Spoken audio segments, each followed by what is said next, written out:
Do you honestly think she belongs in this room? The words weren't shouted, but their sharpness carried across the polished marble lobby of the Rosewood Imperial Hotel like a slap. They fell from the lips of Robert Kessler, the hotel's general manager, a man who had spent 2 decades perfecting the art of disguising prejudice as professionalism. His target was a woman in a gray housekeeping uniform, standing quietly with her cart of neatly arranged cleaning supplies. Her name was Naomi Carter. Kessler's voice dropped to a whisper when he thought no one else was listening, but whispers have a way of finding ears. Keep her invisible. No mistakes today. He flicked his eyes at the housekeeping supervisor, then straightened his tie with the arrogance of someone preparing to greet power. The scene seemed unremarkable at first glance, another manager ordering a staff member out of sight before a VIP arrived. Yet that single remark revealed the fault line that would soon split the hotel open. It was a familiar pattern in luxury spaces. People like Naomi pushed to the edges, asked to disappear, told in subtle and unsubtle ways that their presence diminished the brand's prestige. For Naomi, it wasn't the first time. She had grown used to being unseen in places where chandeliers sparkled above marble floors, where guests in tailored suits barely registered the staff who made their comfort possible. But today was different. Today, the weight of invisibility pressed heavier than usual. Hours earlier, the Rosewood Imperial had been in controlled chaos. Every department had received Kessler's stern reminder nothing could go wrong. The hotel was expecting Mr. Liang Wei, a Chinese billionaire whose investments stretched across continents, hotels, tech firms, even an airline. His rumored interest in acquiring a stake in the Rosewood chain meant that today's visit could shift the hotel's future, not just for Kessler but for the entire corporate board. And so, like a theater troupe rehearsing for opening night, every staff member had been given a role. The lobby flowers were replaced twice over. The chandeliers were polished until they blinded the eye. Even the lobby music was changed, soft piano concertos designed to impress without distracting. Kessler stalked the lobby like a director obsessed with every detail. His instructions to the staff were precise. The chefs would prepare a curated menu of East meets West delicacies. The concierge had arranged VIP access to cultural landmarks. The front desk rehearsed their greetings until every syllable rang with feigned warmth.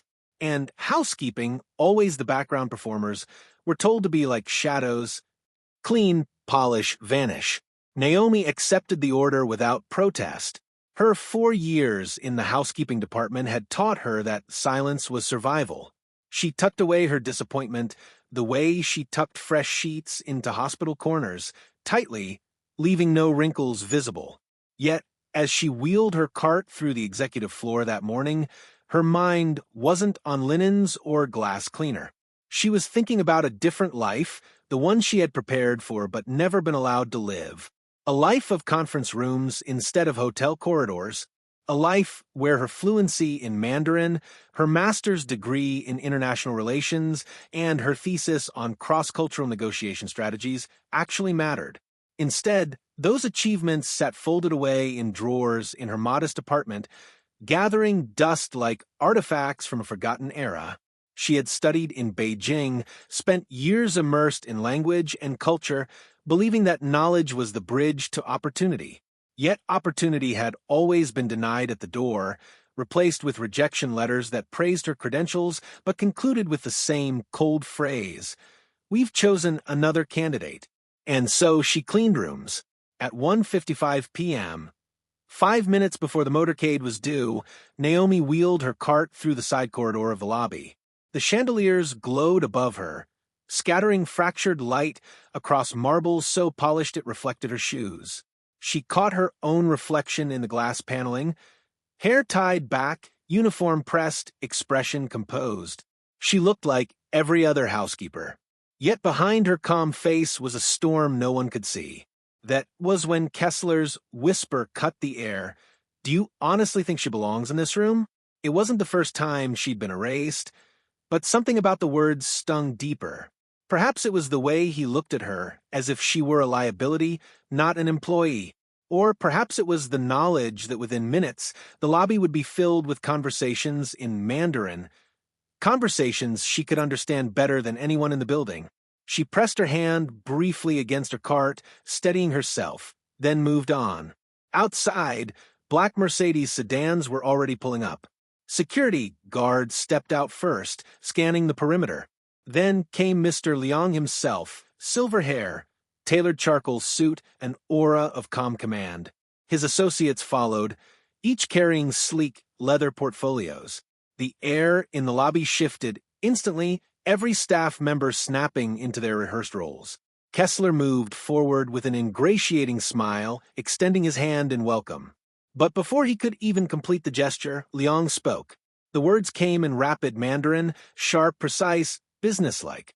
Kessler froze. The translation app on his phone buzzed, fumbling the sounds into robotic nonsense. Foreign money, tree question, important, hotel mooncake. The distortion echoed across the marble lobby, drawing uncomfortable glances from the entourage. Naomi, wheeling her cart near the edge of the room, understood every word Liang had actually said. He was asking about zoning regulations and tax structures, about whether this hotel truly understood the nuances of international business. His concerns were valid, pointed, even generous, offering the hotel a chance to prove itself. But all Kessler could hear was his career unraveling. The lobby grew silent, except for the nervous tapping of Kessler's fingers on his device. He stammered an apology, admitting none of his staff spoke Mandarin. The words dropped like a death sentence. Naomi's cart squeaked faintly as she rolled it forward, invisible to everyone. She adjusted a vase of lilies on a side table, her ears tuned to every syllable of Mandarin. The billionaire's face had hardened. His associates exchanged knowing glances. Cameras from guests began to rise, recording the humiliating failure of a five-star hotel to bridge the simplest of cultural gaps.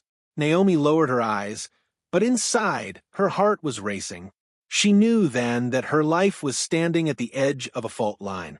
And though she said nothing in that moment, she understood something Kessler never would. Silence could erase you, but silence could also sharpen you. Today, silence would not protect him. Today was only the beginning. The first cracks in the rosewood Imperial's polished facade appeared not with a loud crash, but with a quiet, steady unraveling.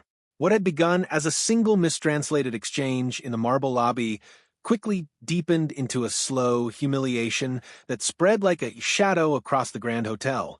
Robert Kessler, the general manager, stood sweating under the chandelier's glow, his polished shoes squeaking faintly on the marble tiles as he tried to recover. His rehearsed charm was slipping.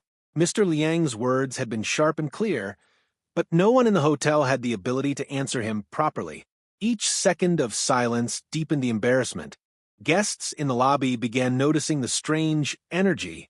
A group of tourists waiting for their luggage whispered to one another, phones discreetly lifted to record. A young couple near the front desk exchanged looks, sensing that something more than a language barrier was unfolding. In today's world, nothing stayed hidden. A video clip uploaded in the right moment could travel across continents faster than the translation app ever could.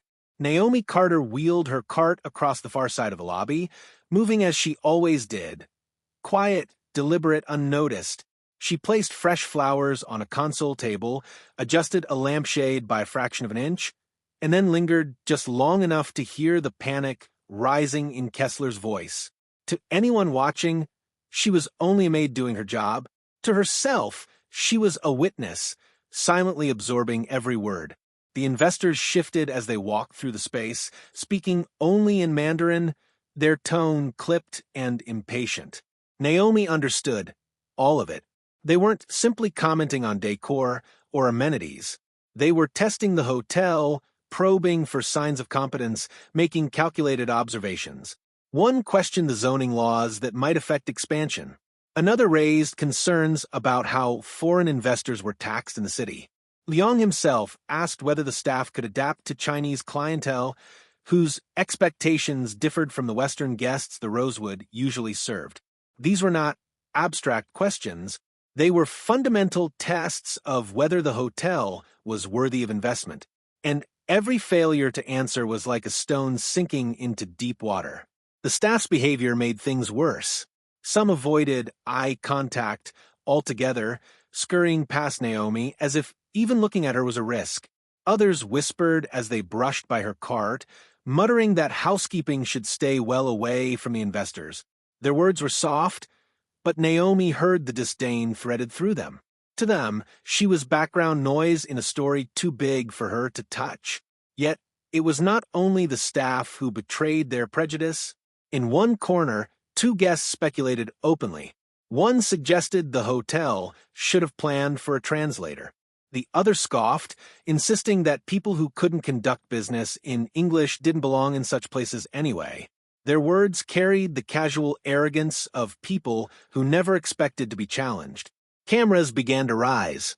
A young man near the concierge desk tilted his phone slightly, live streaming without shame.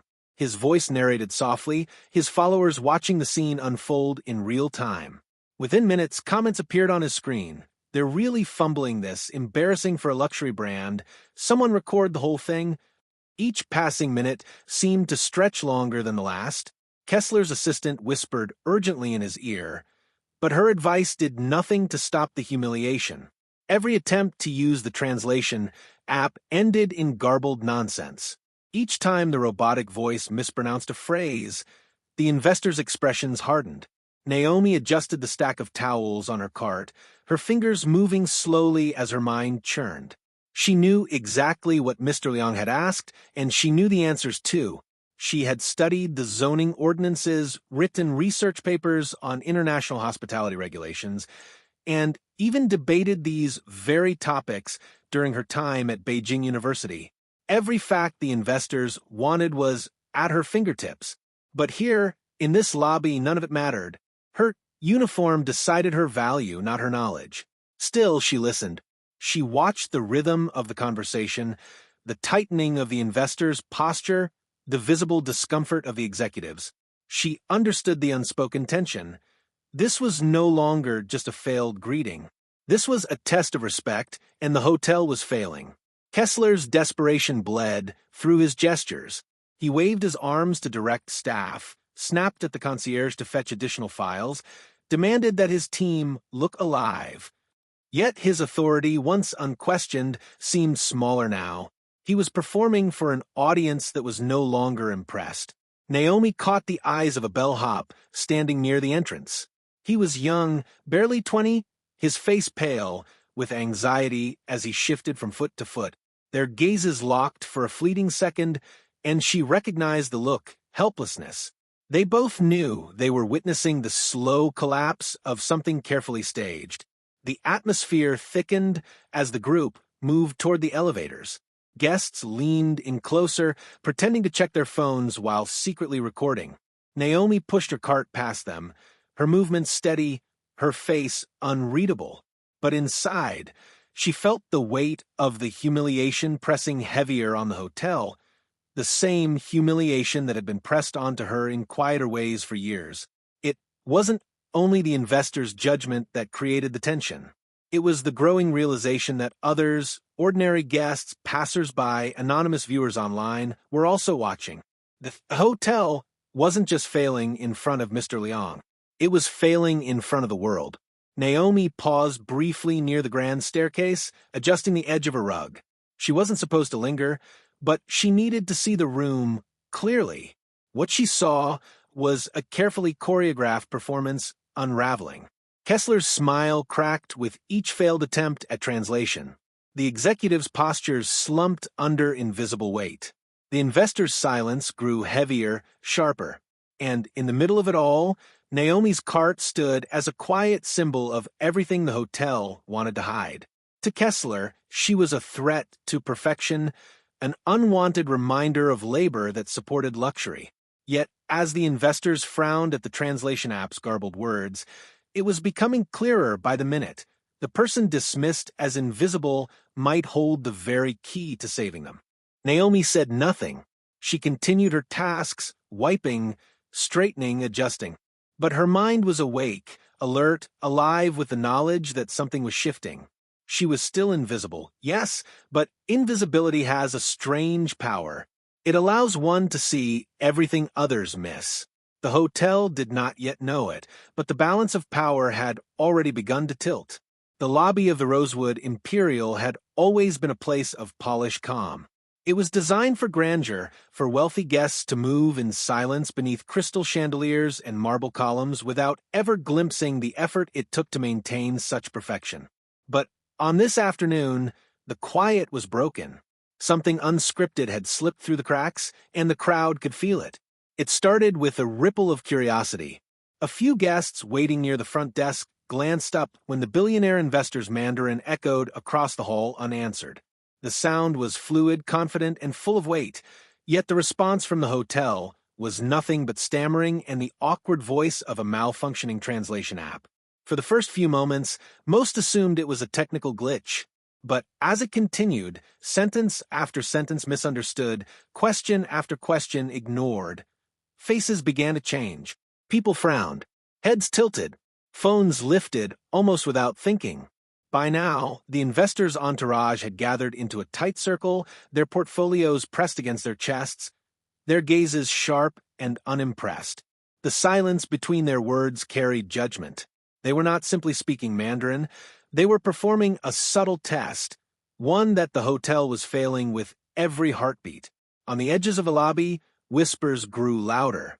A group of tourists leaned toward each other, muttering that a place this expensive should surely have translators on staff. A businessman sitting with his laptop shook his head, whispering to no one in particular that this was a disaster waiting to go viral. He was right. A young woman with long braids propped her phone up against her coffee cup and began streaming quietly, her audience multiplying with every minute. The cameras came out naturally as though instinct told people they were watching something bigger than a routine business meeting. The audience wasn't just those standing in the lobby anymore. It was the countless unseen viewers scrolling through live feeds, sharing clips, adding comments that burned with judgment and outrage. Naomi Carter moved silently with her cart, careful not to draw attention, though she knew that attention was already circling. She wiped the polished wood of a side table, eyes lowered, ears sharp. She understood every syllable being spoken by the investors, each one a reminder of how prepared she truly was. Yet all the crowd saw was a uniformed maid, bending quietly to her work while chaos unfolded around her. For Naomi, the scene was painfully familiar. She had spent years watching people underestimate her, ignore her, dismiss her existence. But there was something different about this moment. She could feel it in the weight of the crowd's gaze, in the way whispers turned into pointed looks, in how the investors' words hung in the air like thunder waiting to break. This wasn't just her invisibility. This was the hotel's failure, and everyone could see it. Phones recorded the uncomfortable rhythm of the scene. The billionaire's voice rising in Mandarin. The translation app spitting out nonsense. The general manager sweating, fumbling, pretending to understand. The executives shifting nervously in their suits. It was theater now, a public performance with an unwilling cast. And the crowd was no longer just watching. They were documenting, judging, deciding who looked dignified and who looked weak. One man near the elevators murmured that this would be online within the hour, embarrassing the brand worldwide. A teenage girl nearby whispered to her mother that the manager looked completely lost. Their words floated in the air, feeding the tension, amplifying the humiliation. Even those who wanted to defend the hotel seemed trapped. A concierge tried to smile at passing guests, but the false brightness in her eyes revealed she knew the damage was already done. A bellhop shifted uneasily by the door, his hands tightening on the handle of a suitcase. Everyone seemed to sense that they were watching a slow-motion collapse, a failure too large to be hidden behind the polished veneer of marble and chandeliers. Naomi adjusted a vase of lilies, her reflection flashing in the glass. She was close enough to hear the true content of the conversation, the pointed questions about taxes, zoning, and cultural expectations. She knew the investors weren't simply making small talk.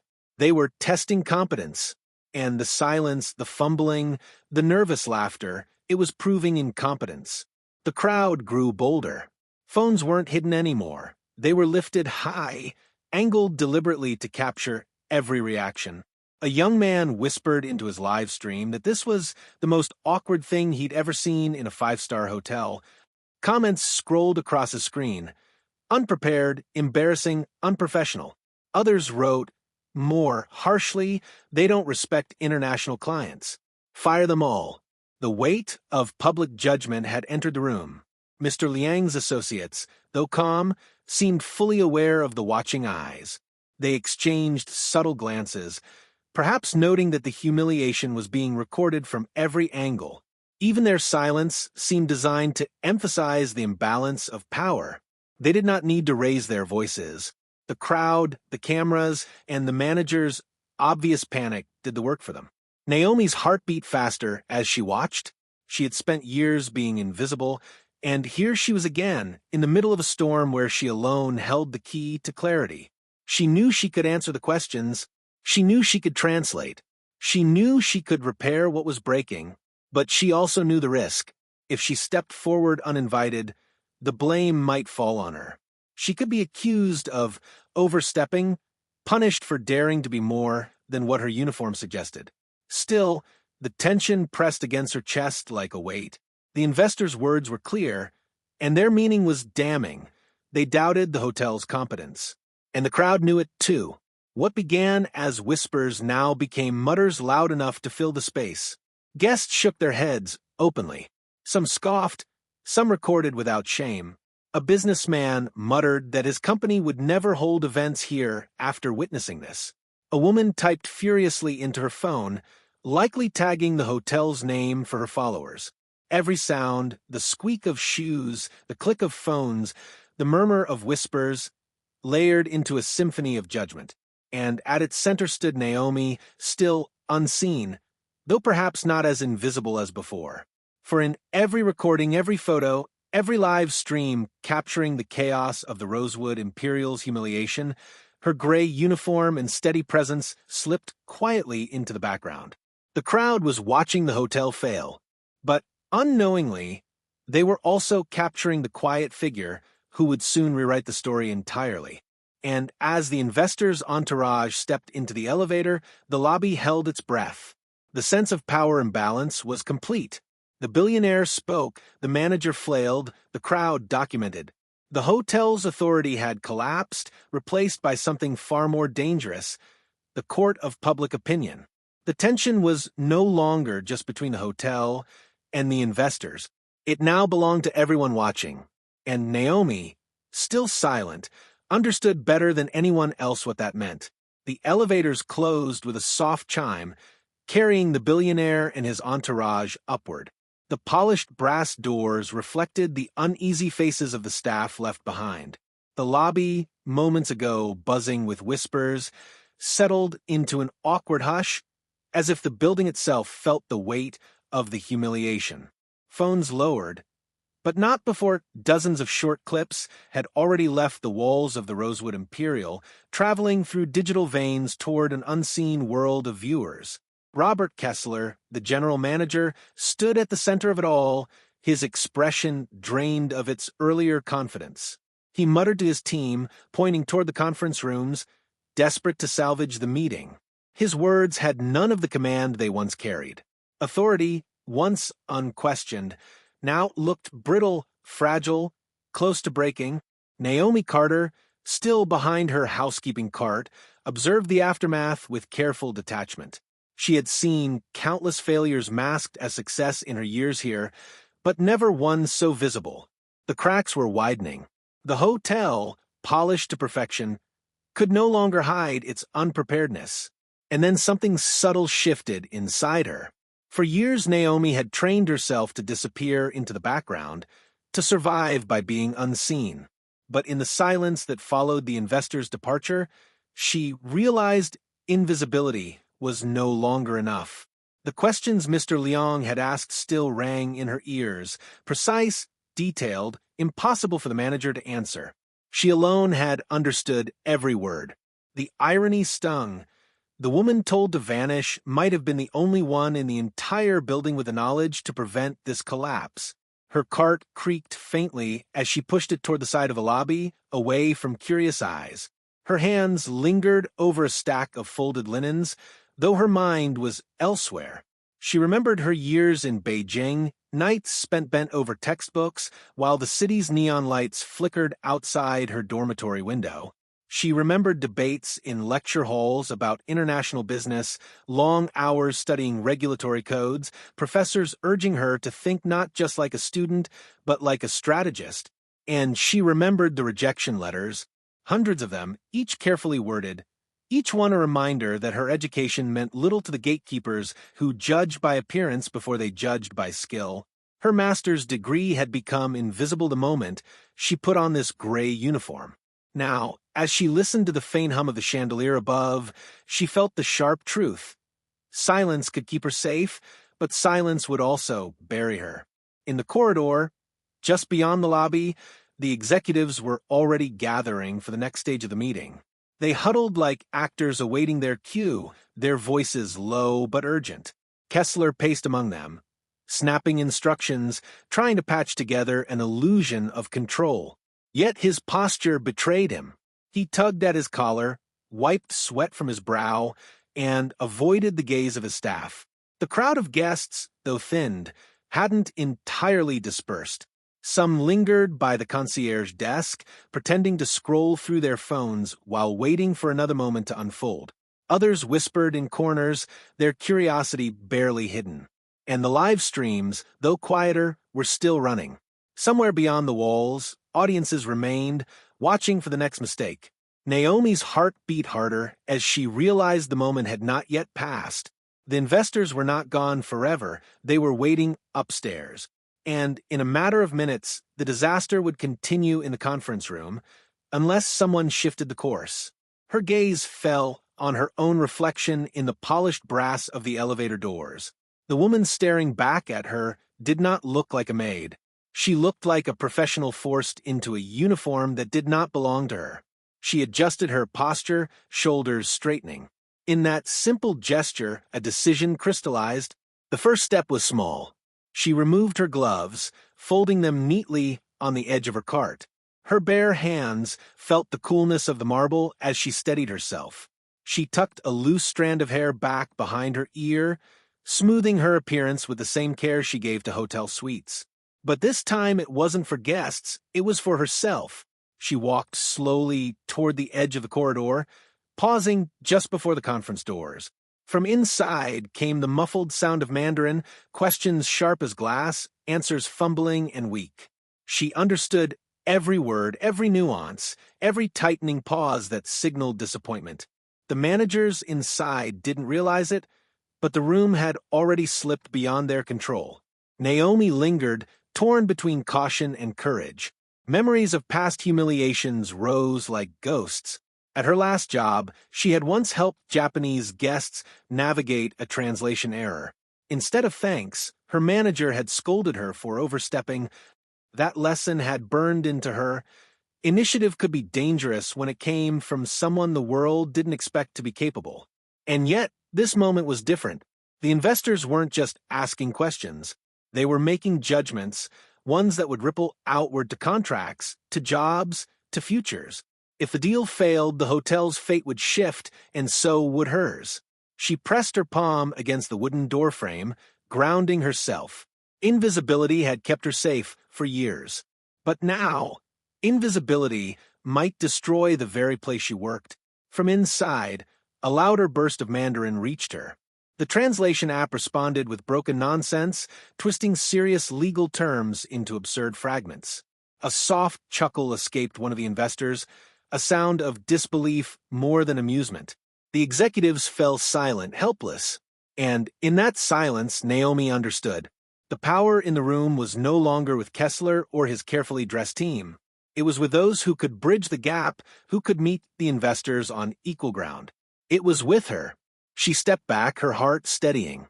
She was not ready to speak, not yet, but she had made her choice. She would no longer remain a shadow at the edge of the stage. The shift was invisible to the crowd still loitering in the lobby, to the staff fussing with paperwork, even to Kessler who barked his orders with growing desperation. But inside Naomi, the transformation had begun. The silence that once kept her safe now became unbearable. The knowledge she carried, long hidden, pressed forward like a wave waiting to break. The hotel's failure had created a void, and into that void Naomi would step. The power had begun to shift, quietly, subtly, without a single announcement. It was no longer a question of whether she belonged. The truth was clear. The investors didn't just need a translator. They needed someone who understood them. Naomi Carter, invisible Maid, was about to become the most visible person in the building. And though no one else realized it yet, the balance of the entire hotel had already tilted in her direction. The conference room on the top floor was meant to impress. Floor-to-ceiling windows framed the skyline. The table gleamed with polished oak, and crystal water glasses waited untouched beside leather-bound portfolios. It was the stage for deals worth millions, for decisions that could alter entire industries. But that afternoon, the air inside was heavy with unease. Mr. Leong sat at the head of the table, his associates fanning out beside him. Their posture was calm, their expressions polite, but their silence carried sharp edges. They had asked questions, real questions, the kind any serious investor would pose, and in return they had been given half-answers, mistranslations, and a stream of meaningless words that sounded more like apologies than strategy. Across from them, Robert Kessler wiped sweat from his brow. His once polished confidence had shrunk to nervous fidgeting.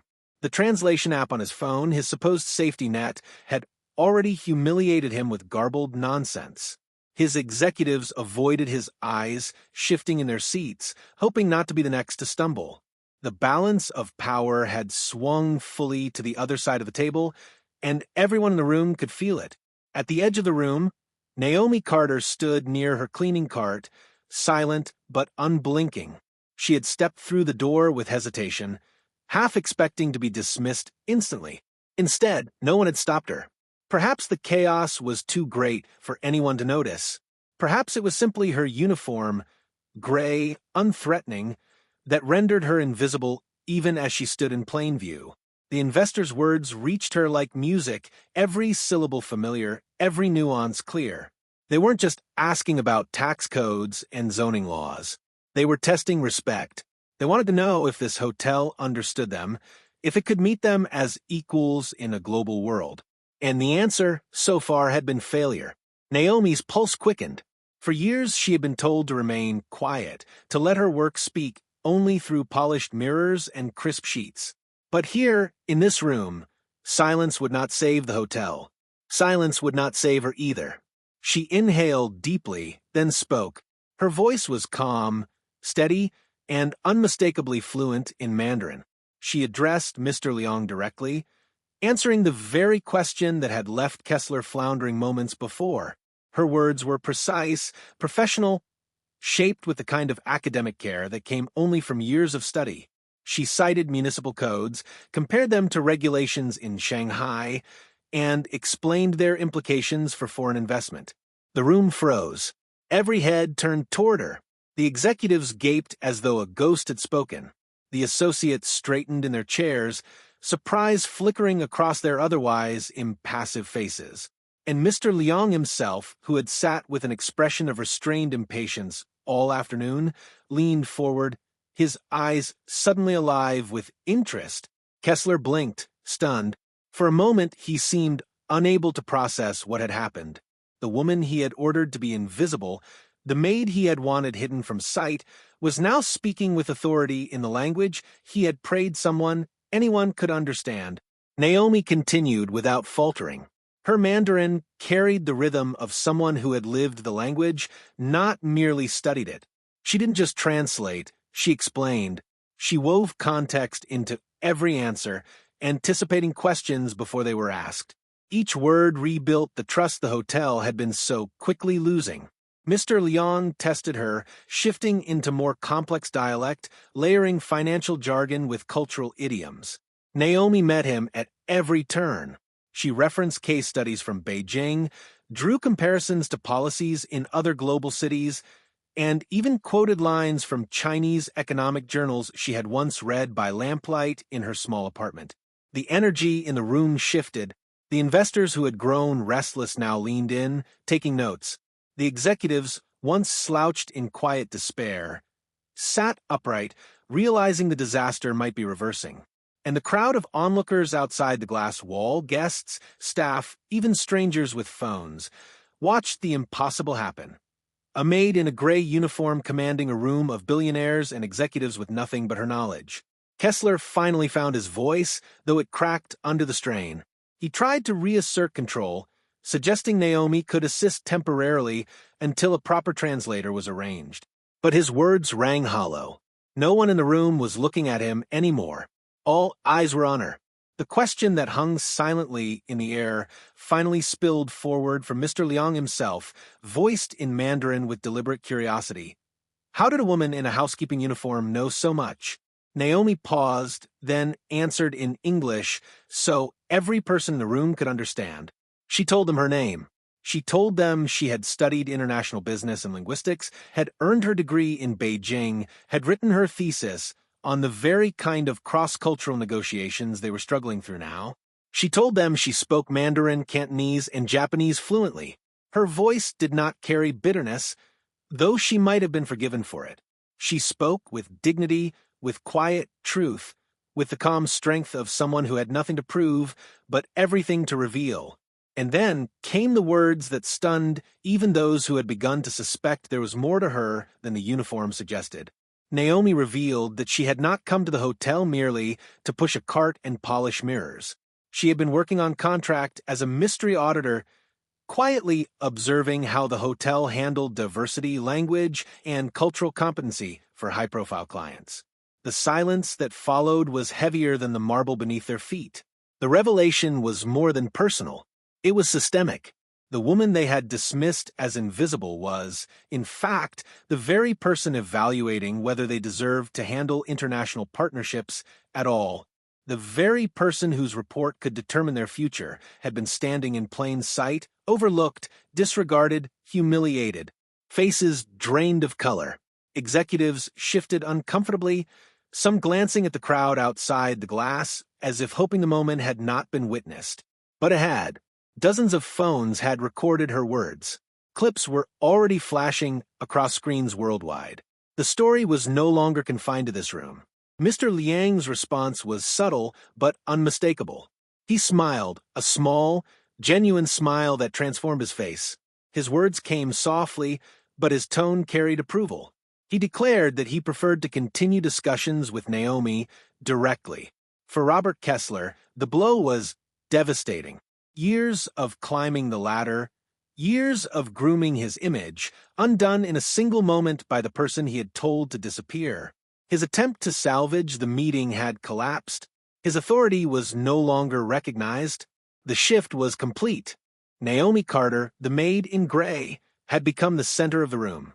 She had revealed her true self, not through anger, not through confrontation, but through knowledge, dignity, and unshakable calm. The investors were listening to her now. The crowd outside admired her. The hotel executives, once towering figures in her world, now sat smaller, their power diminished. And as Naomi returned to answering questions, seamlessly moving between Mandarin and English, the truth settled like a stone in still water. The balance of power had been rewritten. The woman no one had wanted in the room was now the only reason the room still mattered. The hotel's grand conference room had once been a symbol of control. For Robert Kessler, it had represented 20 years of ambition, the room where he imagined signing the deal that would elevate him to the corporate office. But now, under the glow of its crystal chandeliers, it became the stage for his undoing. The revelation still hung in the air like thunder that refused to roll away. Naomi Carter, the maid he had ordered invisible, had become the very person holding the meeting together. Her Mandarin was flawless, her explanations sharp, her presence unshakable. The investors had shifted their focus entirely toward her, their pens scratching notes, as though she were the only figure worth listening to. Kessler sat stiffly in his chair, but he might as well have been invisible now. His attempts to speak fell flat, ignored, or gently brushed aside by investors who no longer needed him. Every gesture, every movement, every flicker of his face was being recorded on phones pressed to glass outside. His humiliation had already escaped the room, carried live to strangers who would soon turn it into a storm. Naomi, by contrast, grew taller with each passing minute. She did not demand attention. She simply held it, quietly commanding the space through calm authority. She outlined strategies for cultural adaptation, explained legal implications in both countries, and reframed the conversation so that it no longer felt like interrogation, but like genuine dialogue. The investors responded to her with respect. Their voices softened, their posture relaxed. They no longer looked like a group preparing to walk away. They looked like partners reconsidering a possibility. And as that shift took place, the consequences began to ripple outward.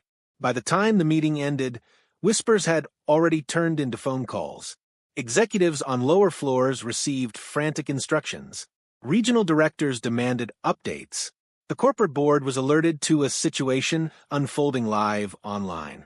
Screenshots of Naomi standing in her uniform while addressing the billionaire had begun to circulate across social media, captioned with words like Maid turned hero and the real expert in the room. For Kessler, the descent was merciless. He was summoned almost immediately after the meeting by corporate officials who had rushed in from across town. They cornered him in a side office, their voices hushed but sharp. His reputation for control, for detail, for flawless hospitality, it had evaporated in less than an hour. And worse, it wasn't just a personal failure. It was public. Phones outside captured his pale face as he left the room, flanked by superiors. He no longer carried himself with the pride of a general manager. His shoulders slumped, his gaze fixed on the floor.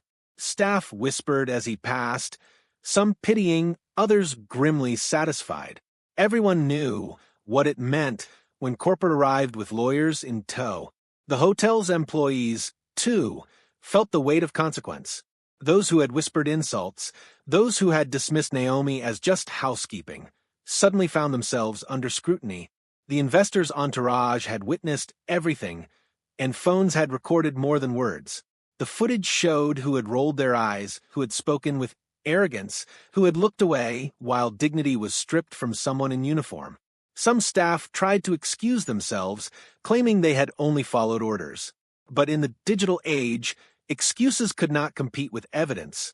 Videos showed the truth, and the truth did not fade.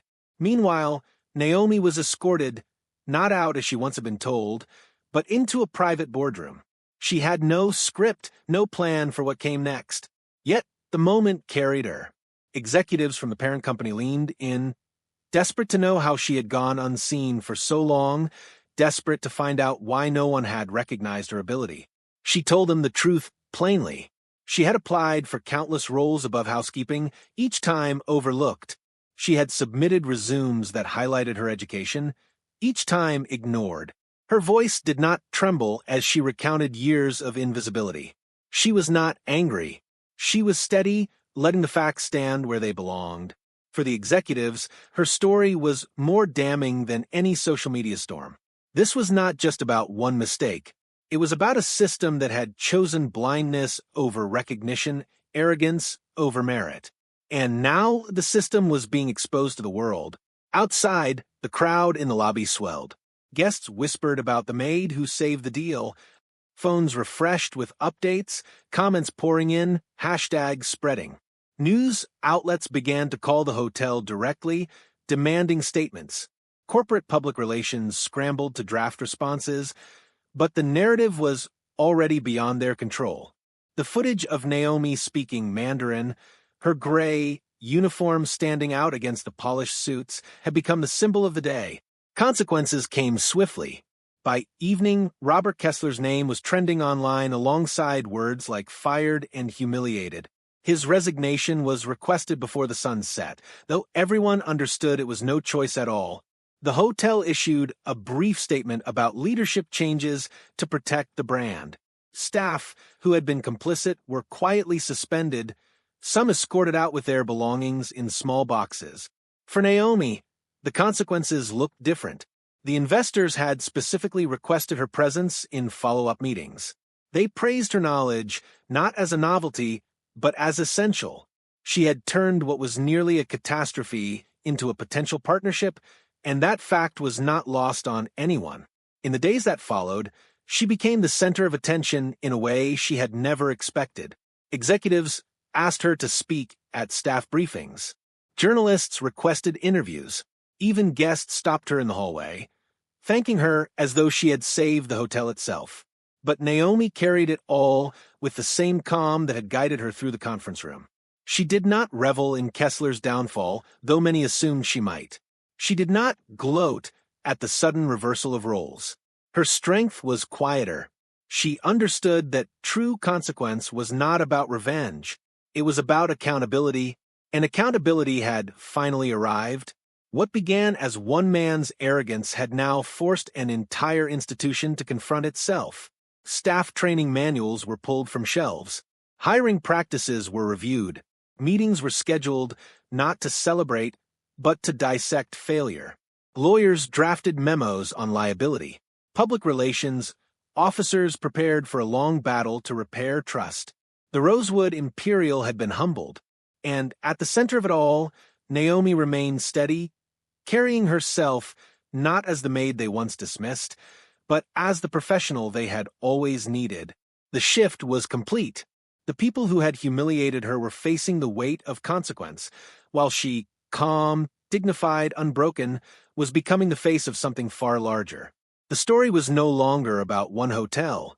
It was about an entire industry forced to reckon with the cost of arrogance and the power of recognizing the invisible before it is too late. Weeks passed, but the echoes of that day did not fade. The Rosewood Imperial Hotel, once proud of its flawless surfaces and carefully staged illusions, found itself at the center of a conversation it could not control. What had unfolded inside its marble walls was no longer just a local embarrassment. It had become a symbol, a lesson replayed in news broadcasts, dissected in boardrooms, and discussed in quiet conversations across the world. The image that defined it was simple: a woman in a gray housekeeping uniform speaking flawless Mandarin while executives sat speechless around her. That moment, captured on shaky phone footage, spread faster than any press release could hope to travel. It was replayed millions of times, captioned with phrases like "dignity cannot be hidden," and "the invisible are only invisible until they are seen." The hotel's leadership had no choice but to act. Corporate boards convened emergency sessions, legal teams prepared defenses, and shareholders demanded answers. It was not just about salvaging an investor's trust. It was about protecting the very identity of a brand that sold exclusivity and respect, yet had revealed prejudice and blindness when it mattered most. Naomi Carter's name became unavoidable within those conversations. She had not sought attention, yet attention sought her. She was invited to meetings not as a staff member, but as a consultant.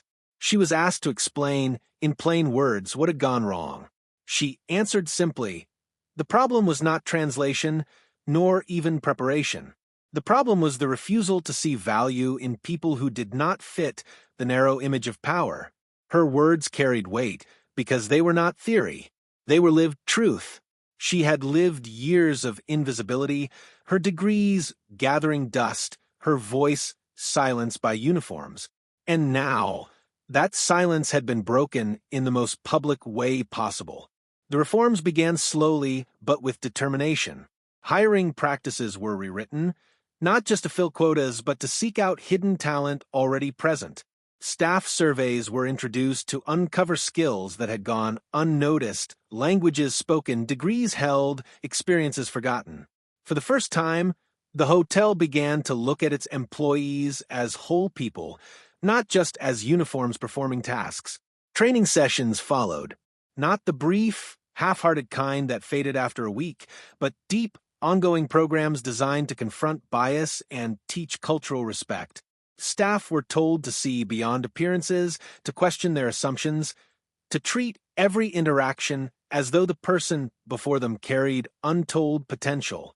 And at the center of these reforms was Naomi. She was offered a new role, not housekeeping, not background labor, but a director-level position dedicated to cultural strategy and guest relations. She accepted not out of pride, but out of responsibility. She knew her visibility carried weight now. She knew others would measure the seriousness of reform by how the hotel treated her. Her first day, walking into the executive offices in a tailored suit, was quiet but powerful. Some staff lowered their eyes in embarrassment, remembering how they had once looked through her. Others nodded with respect, finally understanding what she had carried all along.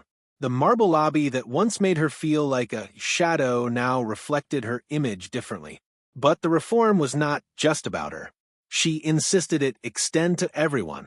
She called for the stories of hidden talent to be heard, the bellhop studying engineering at night, the cook fluent in 3 languages, the janitor with a degree in economics from his home country. One by one, these stories surfaced, reminding leadership that brilliance had been present all along, only buried beneath assumptions. The investors, too, responded. Mr. Leong expressed confidence in the hotel again, not because of the polished surfaces, but because of the honesty of its reckoning. He had not come seeking perfection, he had come seeking respect. And in the quiet dignity of a maid who revealed herself to be far more, he had seen the possibility of a true partnership. The hotel slowly rebuilt its reputation, but it was not the same as before. It was humbler now, less interested in appearances, more invested in substance. It marketed not only its luxury, but also its commitment to fairness, to recognizing human value. What had once been a scandal began to transform into a story of change. For Naomi, the journey was personal. She no longer pushed a cart through hallways, but she carried the memory of those years with her. She used them as fuel to remind others why reform was necessary. She was proof that silence could be shattered, that dignity, once revealed, could not be erased. And yet, she never saw herself as a savior. She saw herself as one person who refused to let invisibility define her forever. What mattered most to her was that others like her would no longer have to wait for humiliation to be seen. The hotel was different now. The staff walked taller. The executives listened more closely. The culture, though still imperfect, had shifted in a way that could not be undone. What began as one act of arrogance had ended in institutional reform. What began as humiliation had ended in recognition. What began as invisibility had ended in visibility, not just for one woman, but for all those who had been silenced before her. And as Naomi looked out across the lobby one quiet evening, watching new guests arrive, she knew the real victory was not in her own promotion, nor in the investors' approval. The real victory was in knowing that others would be seen sooner, without having to fight the same invisible battles she had endured. Stories like Naomi's remind us that dignity cannot be hidden forever. Power may ignore it, prejudice may deny it, but truth finds its way into the light. And when it does, entire systems are forced to change. If this story moved you, hit that subscribe button to support more powerful stories like this one. Share your thoughts below, because every voice matters and every untold story deserves to be seen.